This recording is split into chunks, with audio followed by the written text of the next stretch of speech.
Today, we're going to talk about risk tolerance in the stock market. A friend of mine called and lost $100,000 on a single trade. He didn't know his. Let's talk about what yours is, what it is, what it isn't. Let's go. Hey everyone, Don Miller from MarketBeat here with Chris Markoch. Chris, welcome. We're gonna discuss some things today that might stir the pot a little bit, but it's something that I've been wanted to do this video for a long time, Chris. We're going to talk about risk tolerance, what it is, what it isn't, how to manage it, and so on and so forth. How are you doing today? I'm doing great, Don. Thanks for having me on. This is a side note, but how are the Cleveland Guardians doing? We're both baseball fans, so just bear with us for a minute. The Guardians are they're doing better than expected, but they tend to drive me a little crazy right now. I got you. Hey, as I said in my intro, a friend of mine called me the other day. He's actually done this twice, but it just is fresh in my memory. This is what made me want to do this video. He lost $100,000 on a single trade. He didn't have to lose $100,000, Chris. It was just a matter of his emotion getting mixed up with his desire not to lose money, I guess you could say. It happens to all of us. We've all had to pay that kind of tuition. I know you have. I know I have. But let's start with this. It's real basic, but what is risk tolerance? I mean, when you're in the market, what is it? How do you define that? That's a great question, because when I first started investing, this was back in the day, obviously, Don, before we had smartphones in our pockets where we could just hit a trading app and invest. We actually had to talk to somebody like a broker, and you were the common thought with risk tolerance was you were either going to be lumped into a conservative, or you were a moderate, or you were an aggressive investor. And to me, really, that never really made a lot of sense, because I think most investors at any given time can be all of those things combined. I think when I think about risk tolerance, I always think about how much money you have and how much of that money can you afford to lose within a certain, and it's so many things play into that as far as like how much time do you have before you're going to need the money. And I think that's just really, risk tolerance just has to do with that. And a lot of times you just don't really realize what your actual risk tolerance is until you actually have money in the market and start having skin in the game. Then you realize pretty quickly how that feels when the market drops by 5% in one day, and all of a sudden that $1,000 that you've invested is now worth $950, and you're like, okay, well, how can you manage that? Well, what if it goes down another 5%? That sort of is the way to think about risk tolerances in terms of real dollar terms. And that's important. I want to draw the distinction right here, because there's a lot of trading apps out there that offer paper trading for you to, quote, practice on. And that's great. But if you've ever paper traded, and I have, back in my early days, I did, it's not the same. It's easier to take a loss in paper trading than it is to take a loss when dollars are leaving your wallet. And so I think it's a real important distinction that we make here, that real money, losing real money, is what risk tolerance should be about. Yes. What do you think risk tolerance isn't?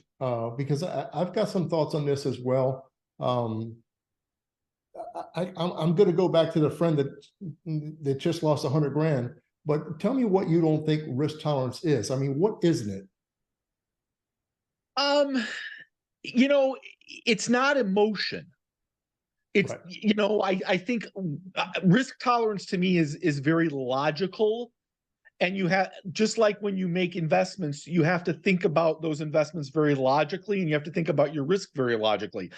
For example, if I was blessed, Don, with being 30 years younger, like many of my kids are, that would change a lot of the decisions I make with investing, because as long as you're in the right stocks, you have time on your side. Right. And Right. and time is a beautiful thing when you're an investor. But when you start getting to the point and the age that where I'm at, you start realizing that time, you might, the investment may still be a very good investment, but your timeline is a lot shorter. And Sure. therefore your tolerance for risk has to reflect that timeline. And that's an emotional decision. You have to just kind of say, okay, you know what? That's a concession. Speaking of carrying the trading apps in your pocket, I think the advent of trading apps has had a detrimental effect, obviously, to a lot of people that are able to buy and sell with no cost, except for the actual money made or lost on the trade. I can remember starting on the stock market and paying $48 for the trade both ways, which kind of built in some risk tolerance on its own, because you had to get past that before you lost money or made money. Do you think that most people understand risk tolerance? Because I don't. I think they understand risk tolerance. Right. In general, I'm going to say I support the idea of trading apps and what they do to democratize trading. I like that. And I'm glad that retail investors of all ages have those tools available to them. But I agree with you that it's really tough to get people to understand that this is real money. And I think a lot of people, honestly, they don't have just a simple awareness of the tax consequences that happen. When I saw so many people who, they were trading like crazy in 2020 and in 2021, and they were just like gobsmacked when they realized at the end of the year, oh, wait, you mean all of those little capital gains and capital losses are taxable events? Yeah, they are. Yeah. What kind of mistakes do you see investors make? The most common mistakes. What do you think we're talking about there? As it relates to risk tolerance, there's two things I think I would really bring up. And the first one is, and I kind of alluded to it earlier, it's this idea that says, if I identify as one type of investor, that I can never be another type of investor. You and I have talked about this, Don, offline. Early last year, I made some pretty significant shifts in my portfolio just to get myself more into dividend paying stocks. Now, I like dividend stocks. I do. I would say right now my portfolio is probably a little heavier in dividend stocks than even I would like to be, but I think you have to invest in the market for what it is, not for what the market that you might want it to be. So I was looking at the way the tea leaves were going, and I said, you know what, it makes more sense to be in, if I'm going to be in stocks at all, it makes sense to be in some really quality dividend paying stocks.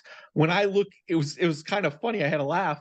I looked at my app the other day, and it showed me my 1 year timeline, and it just makes me laugh. I mean, you and I and I know Thomas, we talk about a range bound market all the time, and my chart was just dun, dun, dun, dun, dun. I mean, you could define the range right there.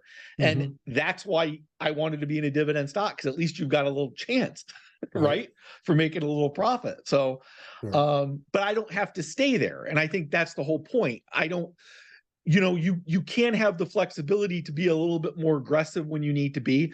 And I've said it before, being in some conservative stocks as your foundational pieces of your portfolio gives you the opportunity to invest in some things that are a little bit riskier, because you've got a foundation there.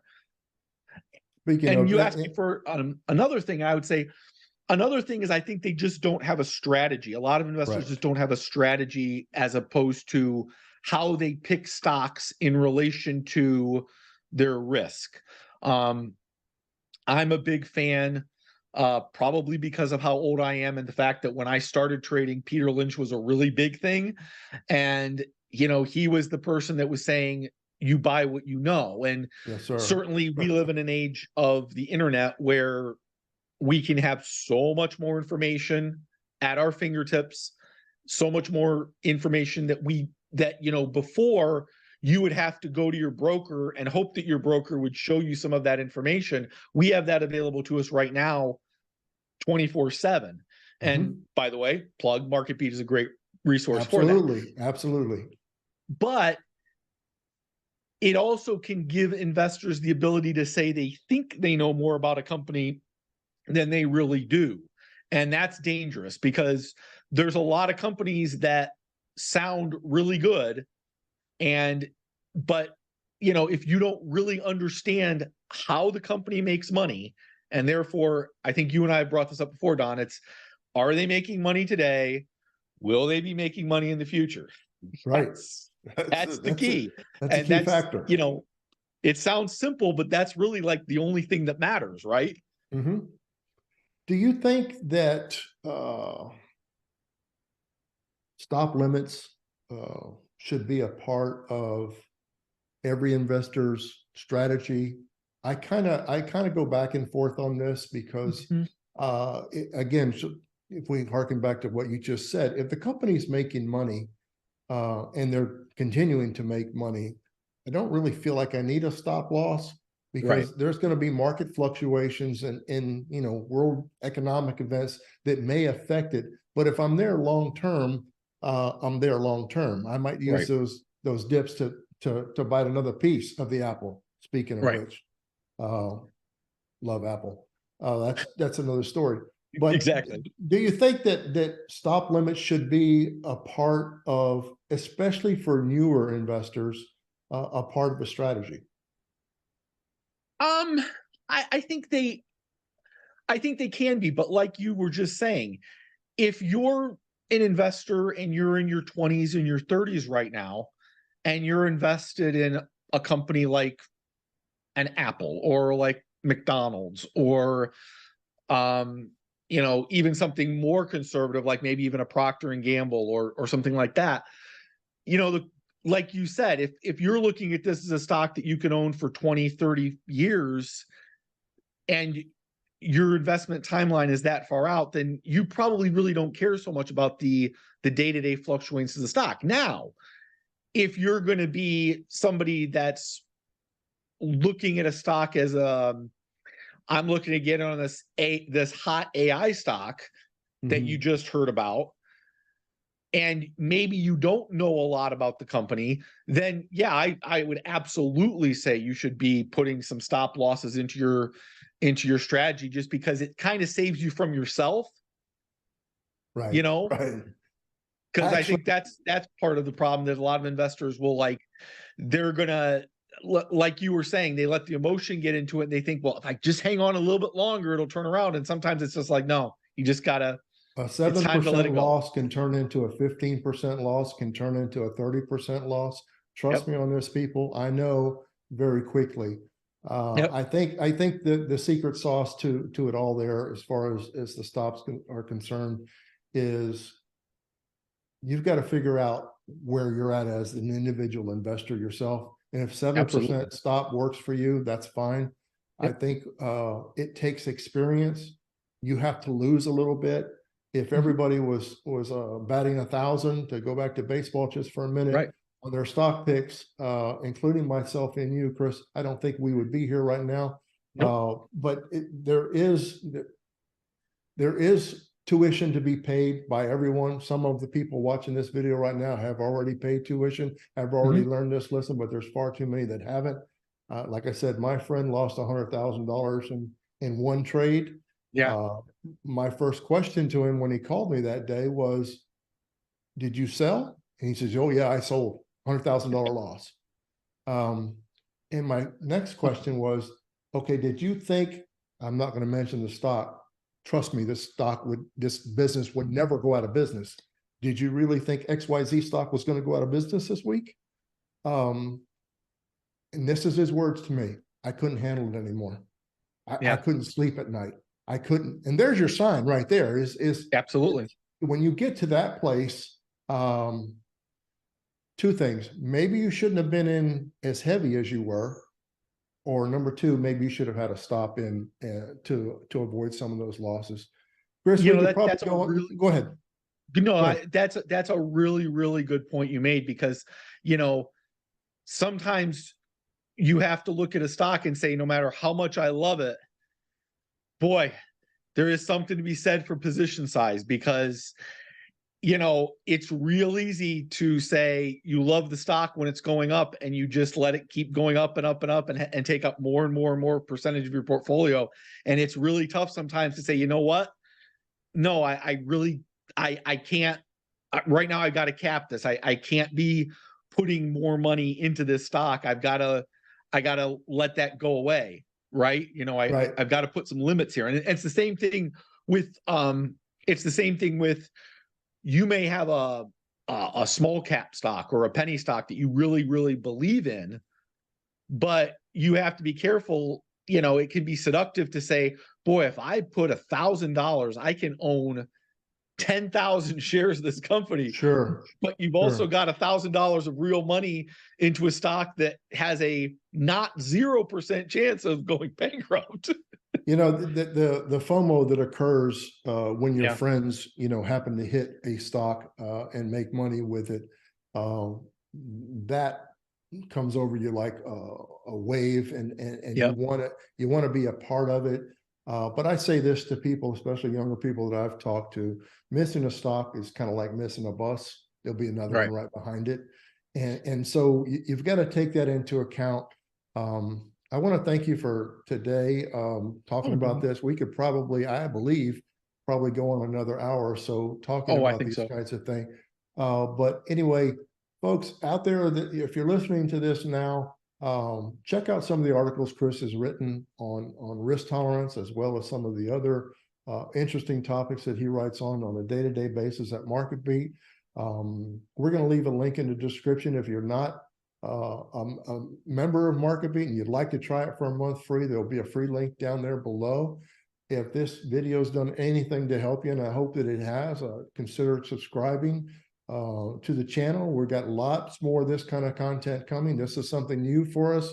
We have been doing a lot of stock picks and stock analysis, but we're going to do a lot of more educational kind of things too. And we look forward to having you join in on that. If you've got comments, this would be good. This would be good for the channel.